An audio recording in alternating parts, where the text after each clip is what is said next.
people don't know how they want to receive love, and they don't know how to give love. And like we said earlier, that the old wisdom is like to love and be loved is the biggest need, but we don't know how to love and how to give love, and we carry so much of our baggage from previous relationships and experiences, and we bring them into a new person.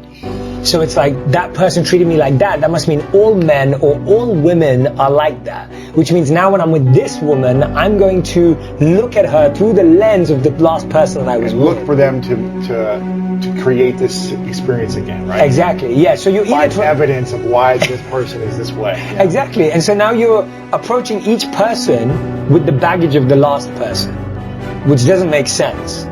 You're not coming at it from a fresh, new experience with the same lessons for yourself, but we start applying the lessons to the other person. So I think that's the reason why we struggle to have an intimate connection. Now, one of the things I talk about in here are the 5 types of attraction. Yes. And the reason why I think this is the best way to figure out love language. No, these are the 5 types of attraction that I talk about. So the 5 types of attraction are physical, financial, mental, emotional, and spiritual. And I'll explain what I mean by all of them. So physical is obvious. Yep. She or he is hot. I'm attracted to it. Financial or wealth. I like what they own. I like what they have. I like what they've achieved. I like that he went to Princeton or Harvard. I like that she's a scientist or a CEO. I like that she's a supermodel. Like, you like their status, right? So you're attracted to that. The third thing that we're attracted to is people's mental abilities. This is like when you're attracted to someone's mind. Like, you just love the way they think. You love the way they articulate themselves. You love all of that. Like, you're attracted to that. The fourth is the emotional. This is when you're attracted to someone's emotional intelligence. You're like, oh, they're very caring. They're compassionate. They're supportive. They have these good traits. And the fifth and final one is spiritual, where you're like, you're connected to that person's values on a very deep level. Like what they really live by. Now notice the first 3, I equate them to chemistry. And the last 2 I equate to compatibility. So the first 3 are chemistry, and most of us get involved in a relationship based on the first 3. But here's the issue. You can feel chemistry multiple times per day. You can feel it with the receptionist, you can feel it with your personal trainer, you can feel it with the barista at the coffee shop, you can feel it with the waiter or the waitress. The spark, you can feel that anywhere. Like, you can find someone attracted by one of those qualities every single day. And the challenge is we get into a relationship based on simply one of the first 3. And there's nothing wrong with that as a starting point. It just can't be the end point. And so what we do is we keep convincing ourselves that the first 3 of chemistry is more powerful than the last 2 of compatibility, and we're letting chemistry do the heavy lifting. And it can't. We're making chemistry do the heavy lifting, the heavy work, the like pull and push, and like, okay, like you just take care of this. That's why so many people rely on good sex to save a relationship. They always be in conflict. Totally. If the values and the compatibility are not there, and you're relying on chemistry, there'll always be some conflict. Always. Yeah. And chemistry really easily is those top 3, and which is good to have. So you should, but my point is, you need to have both. You need to have both. But you can't just say, because I'm mentally attracted to how that person thinks, that's good marriage material. That's not good enough. You can't say because we make broad generalizations. We say things like, oh, because he or she has a top degree from a top college or a business school and they're at a top company, they must be really kind, loving, and organized. It's like, what? Like, how did you just... Good parents, yeah, must have been good parents. How did you just draw that parallel?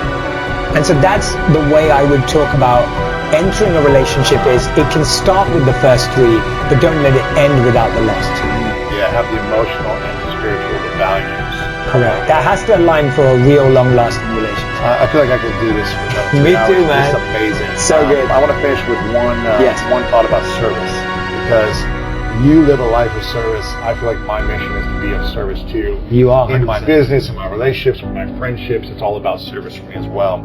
And this is I think it's a quote from Bhagavad Gita. Is that what it is? Which one is it? Plant trees. No, so this one is like a famous statement that we Where you say, plant trees under whose shade you do not plan to sit. I remember you told me that. You told me that a couple of years ago, and I remember that really blew my mind, because in business, when I started out, I think it was a lot of like, okay, let me do this for you and you do this for me.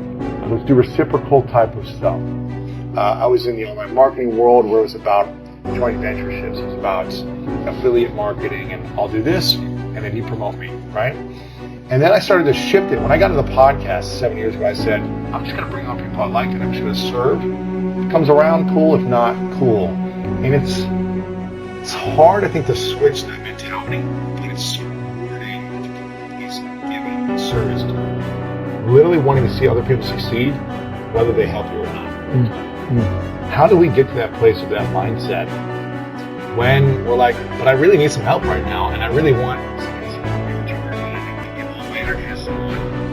never going to give me anything in return? How do we balance that? Yeah, no, that's such a smart question, because I think the challenge is that we become overly compassionate often to people in a certain way. So what I mean by that is being compassionate and being giving isn't about spending your whole day with one person who needs your attention and affection if your purpose is to do something different. So for example, you're putting out this podcast, you put out video content, you write books.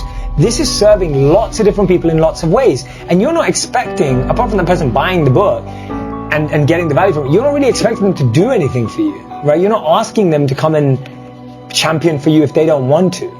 So you're already planting those seeds, you're already sharing in that way. And I think the mistake we make is when we are overly compassionate to one person and we're doing it expecting that they're going to do something back, right? So the only way... don't be overly compassionate and expecting something in return. Yeah, don't just if you see yourself... Don't do that if you're going to... Don't do that if you're going to feel that. And that's okay. Like, that doesn't make you less compassionate. It doesn't make you a bad person. Like, if I don't want to, and I have rules about, there are some people in my life that I don't ask for favors. Because I don't ever want to be in a position where I'm having to ask them, because not that they wouldn't do it or whatever, I just don't want to do that. It's just not who I am. And it's like, but that's fine. And there are certain people in my life that I won't give to because I know they're going to keep asking for stuff. And so you have to protect yourself. And I think self-protection and being honest with yourself is the best way. So my favorite analogy in this is, if someone's drowning in the ocean, if you're fit and healthy and you're a lifeguard, great, you can go and save them. But if you're not, you might need to call the real lifeguard to come and help you. And that's what real compassion is. Real compassion, if you can't help someone, if you're feeling toxic one day, you're feeling negative one day, you're feeling you're not really giving from your heart, it's better to introduce them to someone or find someone else who can help them than to go in there with all these toxic emotions and now you're expecting them to return the favor. Yeah. It's better to not do it. If you're going to do something and in your heart of hearts you're actually feeling bitter and regretting it, it's better not to do it, because guess what? You weren't compassionate when you did it with that intention. Compassion is about intention. It's not about the result. Like, two people could give the same amount to charity. One person gives it for PR. One person gives it because they care about the kids. Who's happy? The person who gave it for the kids.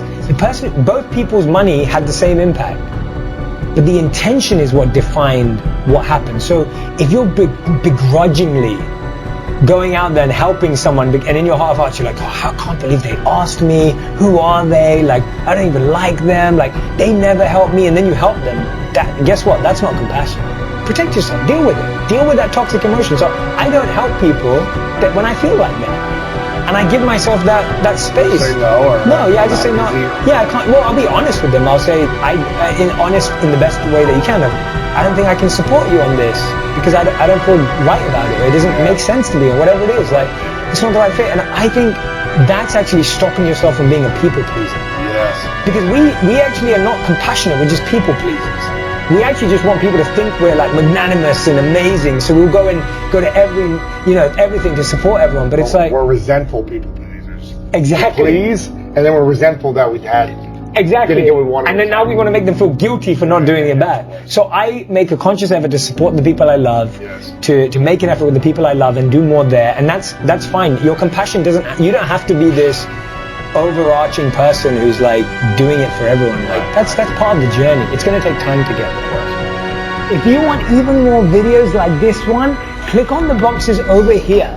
Now, I'm really excited to let you know that you can now pre-order my new book, Think Like a Monk, and you can click here right now to do that. Pre-order it today.